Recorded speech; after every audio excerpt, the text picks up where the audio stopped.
줄탁동기, 줄탁동시라고 하는 한자어가 있습니다.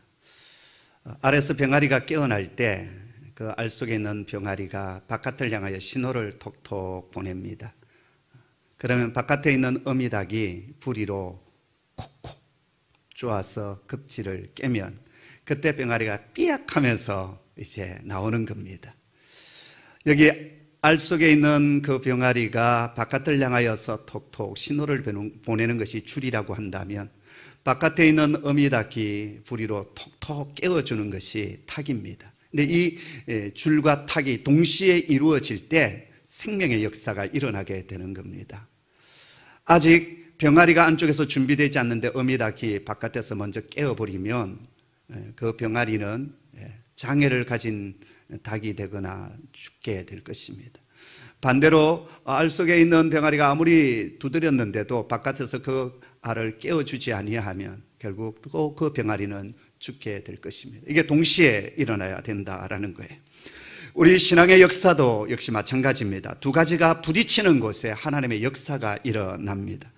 하나는 하나님의 찾아오심, 그리고 또 하나는 그 하나님의 찾아오심에 대한 우리 인간의 반응이 있는 그곳, 그곳에 하나님의 임재가 있고 표적이 일어나고 하나님의 역사가 일어납니다. 성경 말씀도 역시 이 두 가지 축으로 기술되어 있어요. 하나는 하나님의 찾아오심과 일하심이 기술되어 있고요, 또 하나는 그 하나님의 찾아오심에 대한 우리 인간의 반응과 그 하나님을 만난 사람들이 이 땅 가운데 어떻게 살아가야 되는지 이것을 기록해 놓고 있습니다. 성경에 참 많은 말씀이 있지 않습니까? 그런데 요약하면 딱 두 가지로 요약할 수 있습니다. 하나님께서 우리의 구원을 위하여 어떤 일을 하셨는가? 이게 먼저 서술되어 있어요. 그 다음에 두 번째는 뭡니까? 이제 우리는 어떻게 살아야 되느냐? 그리고 하나님께서 우리에게 행하신 그 일에 대해서 우리가 어떻게 반응해야 되느냐? 이 두 가지 축이 성경 속에 기술되어 있어요. 이걸 신학적인 용어로 인디가티브, 임페라티브라고 합니다. 문자적으로 보면 서술형과 그 다음에 명령형, 이렇게 요약할 수 있는데요, 성경은 하나님의 구원의 역사를 먼저 서술하고 있습니다. 그 다음에 이제 우리가 어떻게 반응해야 되는지, 어떻게 살아가야 되는지에 대해서 명령형으로 나오고 있습니다. 너희는 이렇게 살아야 된다, 이렇게 살면 복을 주겠다, 이렇게 명령형으로 먼저 말씀하지 않고 하나님의 구원의 역사를 먼저 서술하신 뒤에 그렇기 때문에 너희는 이렇게 살아야 된다라고 명령형으로 나온다라는 거예요. 하나님께서 흙으로 사람을 지으시지 않습니까? 그리고 난 뒤에 당신의 형상으로 지음받은 우리 인간을 향하여서 생육하고 번성하고 땅에 충만하라, 이 땅을 다스리라, 그렇게 말씀하여 주셨어요. 근데 반대로 하나님께서 흙과 진흙을 향하여서 너희가 이렇게 애쓰고 노력하면 내가 너를 나의 형상으로 만들겠다, 그렇게 말씀하시지 않으셨어요. 다 창조하시고 지어놓으신 뒤에 생육하고 번성하고 땅에 충만하고 이 땅을 통치하라 명령을 주고 계시다라는 거예요. 출애굽기 20장에 보면 출애굽한 이스라엘 백성들이 이제 광야길 걸어오다가 시내산에 도착하게 돼요. 그리고 그곳에서 하나님의 율법의 말씀, 십계명의 말씀을 받지 않습니까?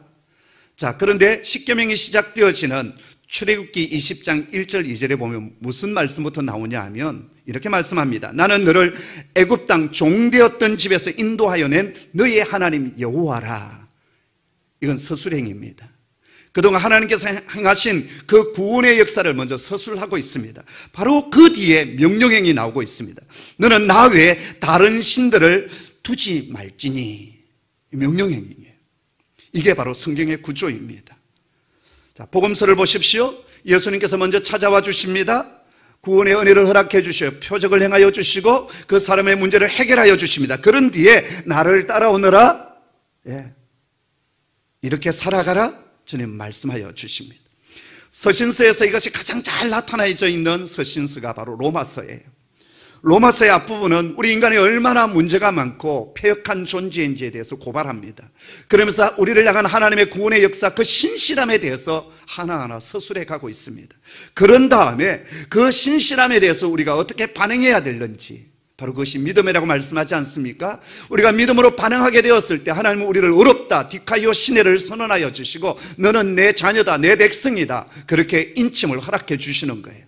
그런 뒤에 12장부터 이제 너희는 이렇게 살아가라. 사랑의 삶을 말씀하고 믿음 안에서 사는 삶이 뭔지, 가정 안에서 사는 것이 무엇이고, 직장에서는 어떻게 일을 해야 되며, 이 국가 속에서 위에 있는 권세자들에 대해서 우리는 어떤 태도를 가지며 살아야 되는지, 불합리한 이 세상 속에서 우리가 어떻게 살아야 되는지에 대해서 그 다음 말씀하고 있습니다. 이건 명령형으로 나오고 있어요. 저는 오늘 본문의 말씀을 묵상하면서 뚜렷하게 나타나지 않았지만 제가 묵상하는 가운데 발견한 것이 바로 이 두 가지였습니다. 하나는 사랑과 회복을 안고 그 제자들에게 찾아오시는, 실패하고 도망가버린 그 제자에게 찾아오시는 그 주님의 놀라운 사랑이 기술되어져 있고요. 그리고 또 하나는 그렇게 찾아오시는 주님을 향하여 믿음으로 반응하고 있는 제자들의 모습이 오늘 본문 속에 나타나고 있다라는 거예요. 먼저 우리 주님께서 우리를 위하여서 행하신 일이 무엇이겠습니까? 오늘 본문에 보면 첫 번째, 실패했던 그 제자들에게 빈 그물을 가득 채워주셨습니다. 밤새도록 한 마리의 고기도 잡지 못했던 제자들이 그 새벽에 찾아오셔서 너희에게 고기가 있느냐 그렇게 물으시고 그물을 오른쪽에 던지라 말씀하십니다. 제자들은 그 말씀하신 분이 누군지는 처음에 알지 못했지만 그 말씀에 의지하여 그물을 오른쪽에 던졌더니 엄청난 고기가 잡혀져 올라왔습니다. 그 밤 그렇게 수없이 그물을 던졌는데 빈 그물이었지 않습니까? 그런데 주님께서 말씀하여 주셨을 때, 그리고 그 말씀에 의지하여 그물을 던졌을 때 엄청난 물고기가 잡혀져 올라왔어요. 그물을 배 위로 당길 수가 없어서 8절 말씀에 보면 어떻게 합니까? 다른 제자들이 작은 배를 대동하여서 그물을 끌고 육지까지 왔다고 했어요. 그리고 베드로가 그것을 잡아 끌어서 육지까지 그 그물을 끌어올렸는데 물고기가 몇 마리? 153마리다 라고 말씀하고 있습니다. 제자들이 얼마나 놀랬고 또 감격스러워서 물고기 숫자를 카운트까지 했겠어요. 그리고 요한복음이 기술되었던 것은 이로부터 한 60년이 지난 뒤에 이 요한복음이 기술되어졌는데, 그때까지 요한은 생생하게 그 물고기 숫자가 153마리였다 그렇게 지금 기억을 하고 있습니다. 성경에서 물고기를 칭하는 헬라어 단어가 두 가지가 있습니다. 하나는 익수스라고 하는 물고기 이름이 익수스라고 불리워져요. 우리가 보통 이렇게 물고기 모양으로 해가지고 그 안에 익수스라고 하는 헬라어가 있죠.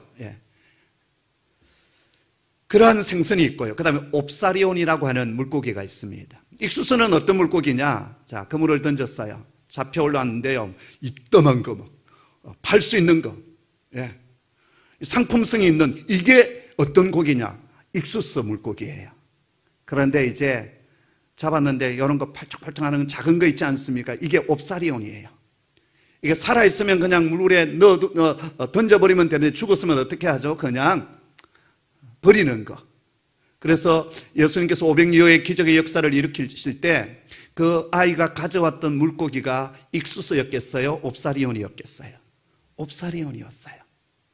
그냥 그 바닷가에서, 그 호숫가에서 어부들이 버려 던졌던 그거 주워가지고 왔거든요. 근데 그걸 가지고 주님 500여의 기적의 역사를 일으켜 주시거든요. 오늘 여기 잡은 이 물고기는 옵사리온이 아니에요. 오늘 성경에 보면 큰 물고기였다라고 했어요. 이스라엘 성지 순례하면 꼭 먹게 되는 것이 하나 있는데 베드로 고기입니다. 갈릴리 호수 가서. 보통 이 정도, 요즘은 양식하는 거죠. 물고기가 한 이 정도 해요. 이런 고기가 153마리였다. 2000년 전에 그물이 얼마나 크겠어요? 그렇게 크지 않았을 거라고요. 그런데 오늘 성경은 그물이 찢어지지 아니했다. 그런데도 제자들의 힘으로는 그것을 끌어당길 수 없어서 그냥 아예 끌고 이 호숫가, 바닷가까지, 육지까지 끌고 왔다, 그렇게 말하고 있습니다. 그만큼 제자들에게 놀라운 하나님의 임재였고 표적이었습니다. 제자들의 빈 그물을 가득 채워주셨습니다. 이게 주님께서 첫 번째 하셨던 일이었어요.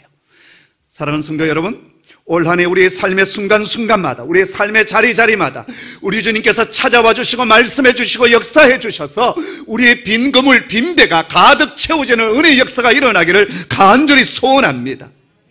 하는 일들마다 하나님께서 새로운 말씀을 주시고 새로운 아이디어를 주시고 새로운 방법을 주셔서 우리가 애쓰고 수고했을 때는 빈 그물이었고 빈 배였지만 주님 말씀하심으로 말미암아, 그리고 그 말씀에 순종함으로 말미암아 우리 삶에 가득 채워지는 기적의 역사가 있는 한 해가 되기를 주님의 이름으로 축복합니다. 아멘.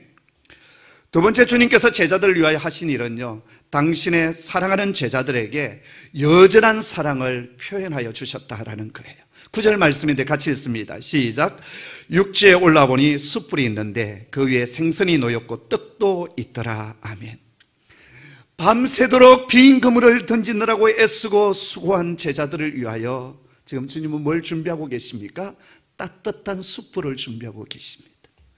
그리고 생선과 떡을 굽고 계십니다. 상당히 유머스럽지 않습니까?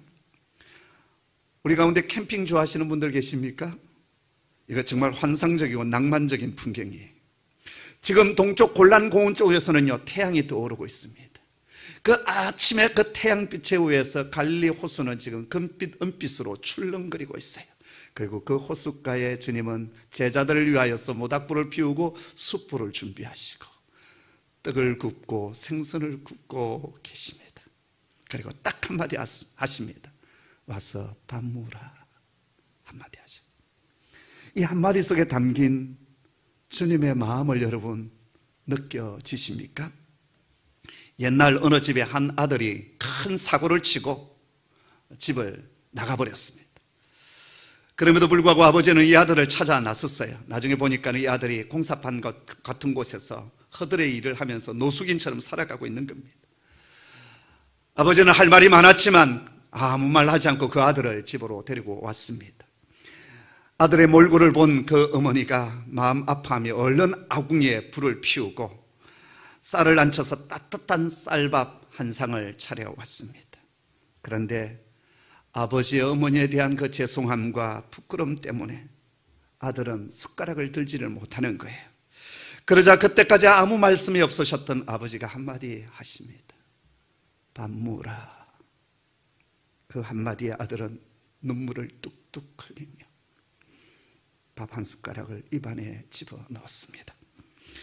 오늘 예수님은 제자들에게 할 말이 얼마나 많았겠습니까? 그런데 주님은 그 어떤 말씀도 하시지를 않습니다. 밤새도록 빈 그물만을 던졌던 그 사랑하는 제자들에게 찾아오셔서 백신 3마리의 물고기를 잡는 표적을 일으켜주시고 그리고 딱 한마디 와서 밥 먹어라, 와서 초반을 먹어라 그렇게 하십니다. 이 한마디 속에는 그 제자들을 향한 주님의 사랑의 마음이 담겨져 있는 겁니다.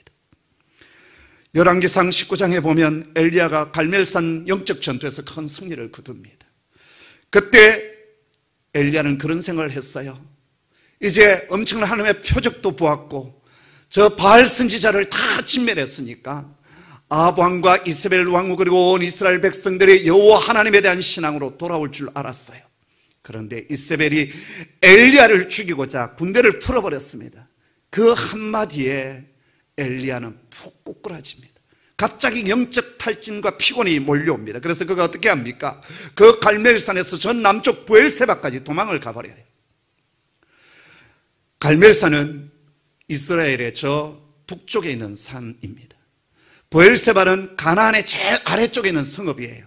이 브엘세바에서 이제 조금 내려가면 네게브 광야가 시작되는 곳이고 네게브 광야는 사람이 자연적인 상태에서는 그냥 살아갈 수 없는 곳이에요.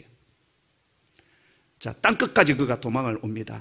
그리고 함께했던 사환에게는 너는 이 브엘세바에 머물라. 그리고선 그가 어디로 들어가냐면 네게브 광야 쪽으로 걸어 들어갑니다. 그리고서는 로뎀 나무 그늘 아래 그저 쓰러지듯이 주저앉아요. 그러면서 하나님께 이렇게 말합니다. 하나님 나를 죽여주십시오. 죽기를 청했습니다. 그러다가 잠들었는데요, 한참 자고 있는 이 엘리야에게 하나님 천사를 보내십니다. 그리고 그를 어루만지셔요. 그러면서 딱 한마디 하십니다. 일어나서 밥 먹으라. 밥 먹으라. 엘리야가 일어나 보았더니 갓 구운 숯불에 구운 떡이 준비되어 있었습니다. 그리고 물 한 병이 준비되어 있었어요. 누가 갖다 준지는 모르겠어요. 있었어요. 엘리야는 그것을 먹습니다. 그리고 또 잠이 들었어요. 한참 자고 있는데 또 천사가 와서 그를 어루만집니다. 일어나 먹으라. 네가 갈 길을 다 가지 못할까 하노라. 그래서 엘리야는 일어나 그것을 먹고 마십니다. 그리고 그 음식물의 힘을 의지하여서 40주 40야를 걸어서 하나님의 산 호렙에 이릅니다. 그리고 그곳에서 엘리야는 다시 하나님의 말씀을 받습니다. 세미한 음성 가운데 앞으로 엘리야가 해야 될 사역과 비전을 하나하나 알려주십니다. 그리고 그 비전의 말씀을 받고 엘리야는 다시 올라옵니다. 우리는 어떤 때는 정말 힘있게 사역하기도 하고 용기와 꿈을 가지고 달려갈 때가 있습니다. 근데 어느 순간 우리는 탈진에 쓰러질 때도 있고 실패할 때도 있고 빈 그물일 때가 참 많이 있습니다. 그리고 그것 때문에 방황할 때도 있습니다. 그러나 우리 주님은 어떠신 분이십니까? 우리가 할 말씀이 참 많이 있습니다. 꾸짖을 수도 있습니다. 그런데 주님은 꾸짖지 아니하시고 먼저 우리의 연약함을 채우시고 피로를 채우시고 우리의 상한 마음을 어루만져 주시고 그리고 난 뒤에 모든 것을 회복한 뒤에 다시 비전의 말씀 그리고 사명의 말씀을 주신다라는 것입니다. 지금 실패하고 도망가버린 그 제자들에게 우리 주님께서 하신 말씀이 얼마나 많았겠어요. 무엇보다도 시몬 베드로에 대해서는 하신 말씀이 분명히 있었을 것입니다. 근데 주님은 숯불과 아침 조반을 그 제자들을 위하여 준비하시고 그 식탁 자리로 제자들을 초청하십니다. 바로 그것은 제자들을 향한 여전한 주님의 사랑의 표현이었고 신뢰의 표시였습니다. 철학자 강신주 박사라는 분이 계십니다. 이분이 모 TV 프로그램에서 사료와 식사의 차이에 대해서 이런 얘기를 했습니다. 그저 배고픔을 벗기 위하여 먹는 것은 사료이고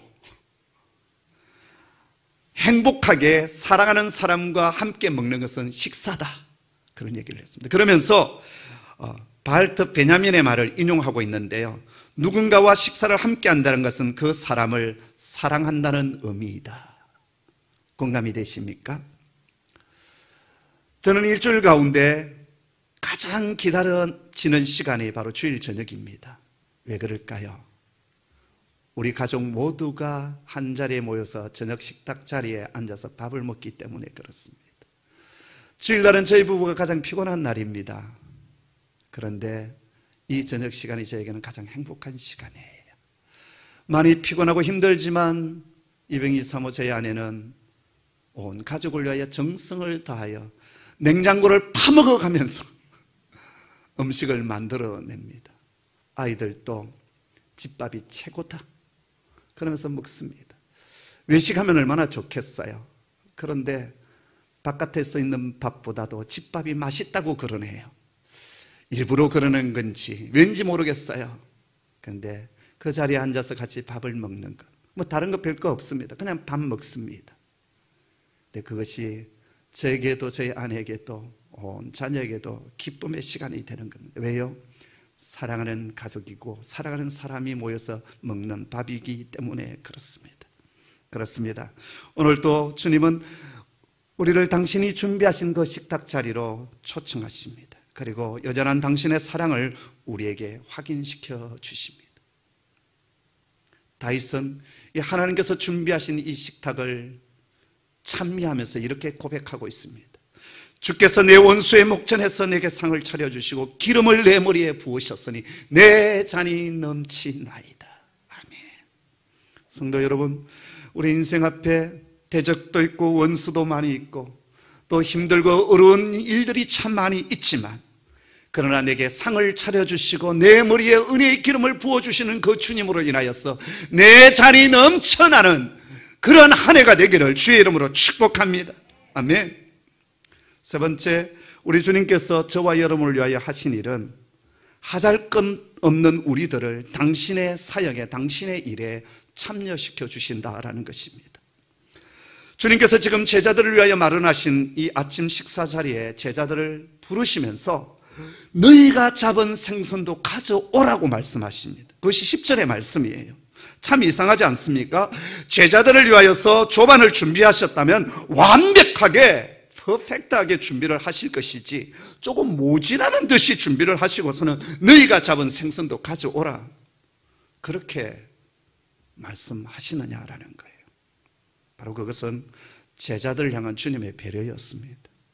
송구하고 죄송하고 부끄럽기 거지없는 제자들에게 조금은 뿌듯한 마음을 가지고 조찬의 자리에 앉을 수 있게 하신 주님의 깊은 배려가 이 속에 담겨져 있는 겁니다.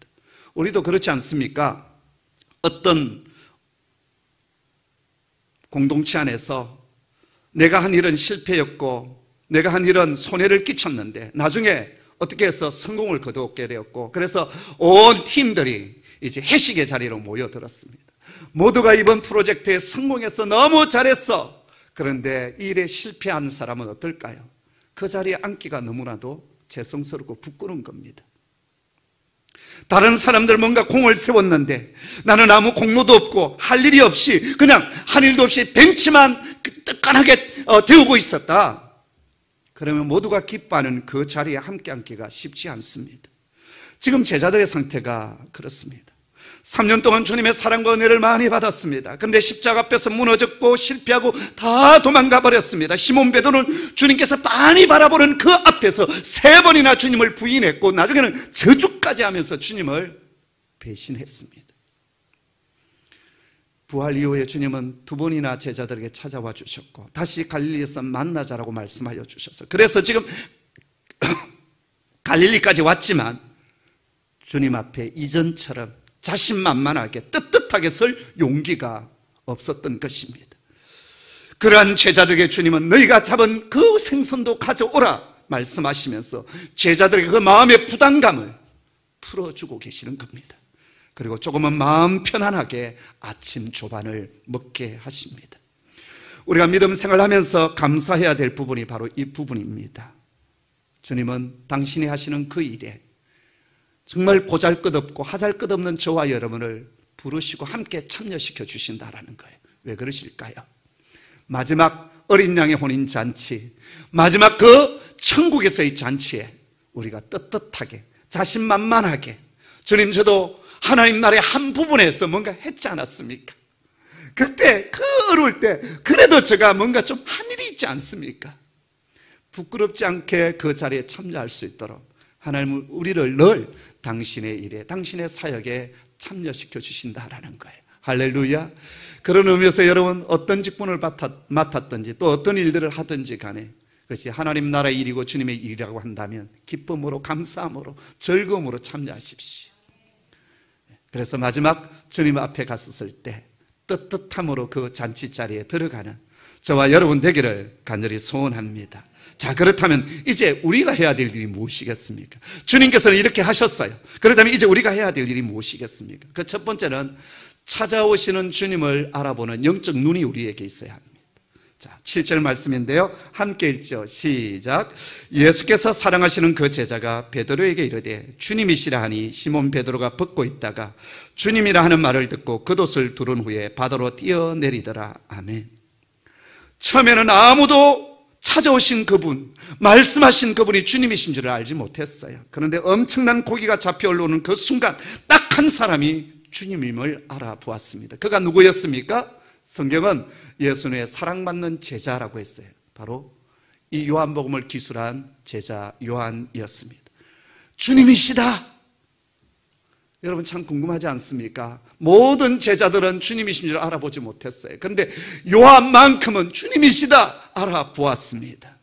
어떻게 요한이 주님을 알아볼 수 있었을까요? 아마 가장 큰 이유는 베드로나 다른 제자들은 잡은 물고기에 관심을 쏟고 있을 그때 요한은 말씀하신 그분이 누구실까? 어떻게 이런 기적이 일어났었을까? 그러면서 주님을 바라보지 않았을까 생각을 했어요. 그런데 더 중요한 이유를 저는 오늘 7절 말씀에서 찾았어요. 그게 뭡니까? 예수께서 사랑하시는 그 제자가 라고 했습니다. 지금 요한은 자기 자신을 향하여서 예수께서 사랑하는 제자다, 그 제자였다라고 얘기하고 있습니다. 많은 제자 가운데 요한은 주님의 사랑받는 애제자였습니다. 자타가 공인하는 애제자였어요. 사랑을 많이 받았기 때문에 그 또한 주님을 어느 누구보다도 잘 알고 있었고 주님의 음성을 늘 가까이 들었던 제자였습니다. 그랬기에 다른 제자들은 알아보지 못했던 그 순간에 단번에 요한은 주님이시다 알아볼 수 있었습니다. 여러분, 사랑하면요 보게 되고 알게 됩니다. 저희 집 첫째 아이 다혜 집사가 초등학교를 다닐 때였습니다. 어느 날 이병희 사모랑 함께 이제 신방을 가는데 아파트 복도를 이렇게 쭉 걷는데 보니까 다니는 학교 운동장이 그대로 내려다 보이는 거예요. 지금은 학생 수가 참 적을 때이지만 지금으로부터 한 23년 전 이때는요 이 행신동이 아이들로 바글바글 했습니다. 소만초등학교 운동장을 이렇게 내려다 보이는데 전교생이 다 흰옷을 입고 나와서 지금 막 여기 놀고 있고 뛰어다니고 있었어요. 아마 운동회를 준비하는 것 같습니다. 많은 아이들이 운동장에 가득 있고 그 다음에 다 흰 운동복을 입고 있는데요, 저희 부부 눈에 딱 한 아이가 보이더라고요. 누구였을까요? 바로 손다혜였습니다. 다혜 저기 있다. 똑같은 옷을 입고 그 많은 아이 가운데 한 아이가 눈에 들어온 이유가 무엇이겠어요? 사랑하는 내 자녀이기 때문에 그렇습니다. 여러분, 사랑하면요, 아무리 많은 무리들 속에 있고 똑같은 옷을 입고 있다 할지라도 눈에 들어오는 것입니다. 그런 뜻에서 여러분, 주님을 많이 사랑하시기를 바랍니다. 그러면 내게 찾아오셔서 말씀해 주시는 주님을 우리는 볼 수 있습니다. 그분의 손길, 그분의 음성, 그분의 일하심을 우리가 알 수 있습니다. 여러분, 우리를 향한 주님의 사랑은 그분의 주권에 속한 일이에요. 그럼에도 불구하고 성경은 우리가 주님의 사랑을 많이 받는 법을 말씀해 주십니다. 하나님은 다윗을 향하여서 내 마음에 합한 사람이라고 했습니다. 아브라함에 대해서는요, 이사야 41장 8절에 보면 나의 벗 아브라함의 자손이다 이렇게 말씀하고 있어요. 아브라함에 대해서 나의 친구, 나의 벗이라고 얘기를 해요. 그 다음에 요한복음 15장 14절 말씀에 보면 너희가 나의 명하는 대로 행하면 곧 나의 친구라 이렇게 말씀하십니다. 이 말씀에 공통점이 하나 있는데요, 그게 뭐냐? 모두가 주님을 믿고 그 말씀을 따라 행하는 것, 바로 그것이 주님의 벗이 되는 것이고 주님의 사랑을 받는 것이다 라고 말씀하여 주십니다. 성도 여러분, 주님을 많이 사모하시기를 바랍니다. 주님의 말씀을 따라 행하기를 기뻐하시고요, 그래서 주님의 사랑이 우리에 충만히 거하게 될 때 우리 또한 그분을 늘 바라보고 주님의 그 행하심을 우리의 일상 가운데, 삶의 자리 가운데서도 느껴지는, 알아보는 그 은혜가 있기를 소원합니다. 두 번째, 우리가 주님 앞에 행할 것이 있는데요, 그게 뭐냐면 예를 다하는 것입니다. 베드로는 사랑하는 제자 요한이 주님이시라고 했을 때 벗고 있던 겉옷을 다시 걸치고 물속에 뛰어듭니다. 이상하지 않습니까? 물속에 뛰어들려고 하면 입고 있는 겉옷을 벗고 뛰어드는 것이 상식적입니다. 근데 베드로는 거꾸로 하고 있습니다. 벗었던 겉옷을 입고 그리고 물속에 뛰어듭니다. 제가 내린 결론은 주님 앞에 우통 그대로 민망하게 설 수 없었기 때문이었다라고 생각합니다. 한마디로 주님 앞에 나아갈 때 예를 다하면서 나아갔다라는 것입니다. 웨스트코드라고 하는 주경학자는 바로 그것이 주님을 대하는 베드로의 본능적인 경외였다 그렇게 말하고 있습니다. 베드로 속에는 주님을 경외하는 마음이 본능적으로 있었다라는 것입니다. 여러분, 우리 속에 주님을 경외하는 마음이 본능적으로 있기를 원합니다. 예배가 무엇입니까? 예를 다하는 것이 예배입니다. 문자적인 의미로 예의를 갖추어서 하나님을 경배하는 것입니다. 워십이 무엇입니까? 하나님께 최고의 영광과 찬미를 드리는 행위가 예배입니다. 또 예배를 우리는 서비스라고 얘기합니다. 하나님을 온전히 섬겨드리는 것, 그것이 예배입니다. 여러분, 주님 앞에 나올 때마다 예를 다하는, 온 마음으로, 몸가짐으로, 그리고 예를 다하여 예물을 준비하고 정말 사모하는 그런 하나님의 사람 되기를 소원합니다. 세 번째 우리가 해야 할 일은요, 주님께 달려가는 신앙입니다. 요한이 주님이시라고 했을 때 시몬 베드로는 예수님께로 달려갑니다. 물속에 처음 뛰어들어서 헤엄쳐서 예수님께 나아갑니다. 밤새도록 한 마리의 고기도 잡지 못했던 그가 엄청난 고기를 지금 한순간에 잡았지 않았습니까? 그렇다면 마땅히 그 고기에 집중하는 것이 일반적입니다. 그런데 베드로는 그렇게 하지 않았습니다. 펄떡펄떡 뛰고 있는 그 엄청난 물고기, 이제는 안중에도 없습니다. 오직 한 분 주님밖에 없습니다. 그 주님을 만나기 위하여 물속에 뛰어들고 있는 이 베드로를 보십시오. 그 거리가 한 50칸천 되었다고 하는데 우리 거리로 보면 100m 정도입니다. 지금 다른 제자는 어떻게 하고 있습니까? 작은 배를 타고 물고기가 든 그 그물을 지금 육지까지 끌고 오고 있습니다. 그런데 베드로는 뭐가 그렇게 급한지 그냥 뛰어듭니다. 여기서 우리는 시몬 베드로가 가진 신앙의 열정을 봅니다. 이성적이고 합리적으로 본다면 노를 저어서 육지로 오는 것이 마땅합니다. 맞습니다. 그런데 시몬 베드로는 그렇게 하지 않습니다. 그냥 달려갑니다.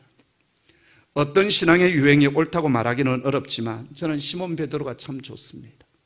실수도 많고 허물도 많지만 있는 그대로, 날 것 그대로 예수님을 사랑하는 그 모습, 그 열정적으로 주님을 추구하고 사모하는 그 모습이 너무나도 귀하고 아름답게 다가옵니다. 우리 주님께서 풍랑이는 바다 위로 걸어오실 때 모든 제자들은 두려워하고 숨고 있었을 때, 그러나 베드로만큼은 만일 주님이시라면 저로 하여금 무리를 걷게 하소서 도전했던 자가 시몬 베드로였습니다. 가이사랴 빌립보에서 너희는 나를 누구라 하느냐 그렇게 물었을 때 주는 그리스도시요 살아계신 하나님의 아들이십니다 그렇게 고백했습니다. 그리고 십자가 앞에서도 모두 다 주님을 버린다 할지라도 저는 결단코 주님을 버리지 않겠습니다. 물론 그 고백 그대로 그는 행하지를 못했어요. 실패했어요. 그러나 그럼에도 불구하고 시몬 베드로의 마음에는 주님을 추구하고 사랑하는 마음이 분명히 있었다라는 것입니다. 대제사장의 무리들이 칼과 몽치를 들고 주님을 잡으러 왔을 때 베드로가 칼을 빼서 말고의 길을 베지 않습니까? 그것 때문에 예수님께 책망도 듣고 꾸지람도 받지만 베드로의 그 인간적인 모습이 저는 참 정겹고 좋습니다. 성도 여러분, 나의 성격 유형이 어떠하다 할지라도 주님을 향하여 달려가는 그 신앙의 사람 여러분 되기를 소원합니다. 여전히 계속되고 있는 이 코로나 상황 가운데서도 주님을 더 추구하고 주님을 더욱 사랑하는 저와 여러분 되기를 소원합니다. 뒤로 물러서는 신앙이 아니라 앞을 향하여 전진해 가는, 도전해 가는 신앙의 사람, 그런 자에게 주님께서 역사해 주시고 일하여 주실 줄을 믿습니다. 이제 마지막으로 오늘 본문에서 우리가 주님으로부터 배워야 될 것이 하나 있습니다. 우리도 누군가를 위하여 식탁을 준비하자는 것입니다. 식탁을 준비하지 않는 이 남정네가 이런 얘기하기 참 죄송스럽습니다만 가족을 위하여서 음식을 장만하고 식탁을 준비하는 우리 주부 여러분, 그것을 기쁨으로 여기시기를 바랍니다. 행복으로 여기시기를 바랍니다. 시간이 흐르면요 그 식탁 자리에 어쩌면 여러분 혼자 앉아 밥 먹을 때가 올 것입니다. 함께 둘러앉아 밥 먹을 수 있는 가족이 있음을 감사하시고 정성을 다하여 기도하며 식탁을 준비하십시오. 지금은 거리두기 때문에 힘들지만 이제 일상의 회복을 하나님께서 은혜로 주신다면 목장의 식구들, 영적 가족들, 그들을 위하여 따뜻한 식탁 자리 마련하고 초대하시길 바랍니다. 뿐만 아니라 우리 공동체가 계속 해오고 있는 승김 사역들이 있습니다. 영등포 노숙인들을 위한 식사 대접, 지금은 우리가 갈 수 없어서 물질만 보내고 있는데요. 또 그리고 우리 독거노인들, 이 주변에 참 힘들게 살아가고 있는 어르신들을 위한 반찬 나눔 사역, 이 일은 계속하고 있습니다. 그 다음에 저 행주산성의 장애우들의 공동체 사랑의 동산, 그 사역 우리가 기쁨으로 감사함으로 감당해가는 우리 공동체 되기를 원합니다. 뿐만 아니라 육적인 식탁만 준비할 것이 아니라 영적 식탁도 준비하는 저와 여러분 되기를 원합니다. 이제 이번 하이스쿨이 끝나면 봄에 알파 코스가 시작될 것입니다. 온라인으로 하게 될 거예요. 그럴 때 우리 주변에 낙심된 자들, 방황하는 자들, 불신자들을 여러분 초대하십시오. 영적 식탁에 초대하십시오. 그리고 그곳에서 생명의 말씀을 듣고 주님을 만나고 다 같이 하나님의 잔치자리에 참여하는 그런 은혜가 있기를 간절히 소원합니다. 기도하겠습니다. 하나님 아버지 감사합니다. 실패하고 무너지고 또 여전히 도망가고 있는 우리들에게 찾아와 주시고 우리의 빈 그물을 가득 채워주시는 은혜를 주신 주님 감사합니다. 아버지 하나님, 늘 우리는 의기소침하고 우리 안에 있는 죄성과 부끄러움 때문에 쭈삣쭈삣할 때가 참 많이 있습니다. 그러나 주님, 그럼에도 불구하고 여전한 당신의 사랑을 보여주시고 그리고 우리로 하여금 떳떳하게 주님 앞에 설 수 있도록 아버지의 일에 우리를 참여시켜 주시고 사역을 맡겨주시고 책임도 주시니 참 감사합니다. 이제 우리가 해야 될 일은 늘 일하시는 주님, 우리를 위하여 역사하시는 주님을 영적인 눈으로 알게 하여 주시고 보게 하여 주시고 찬양케 하여 주시옵소서. 아버지 하나님, 우리도 이웃을 위하여 식탁을 준비해가는 하나님의 사람 되기를 원합니다. 이 어려운 가운데서도 끊임없이 앞을 향하여 주님을 향하여 달려가는, 주님을 앙망하는 신앙의 사람들 다 되게 하여 주옵소서. 예수님의 이름으로 기도드리옵나이다. 아멘.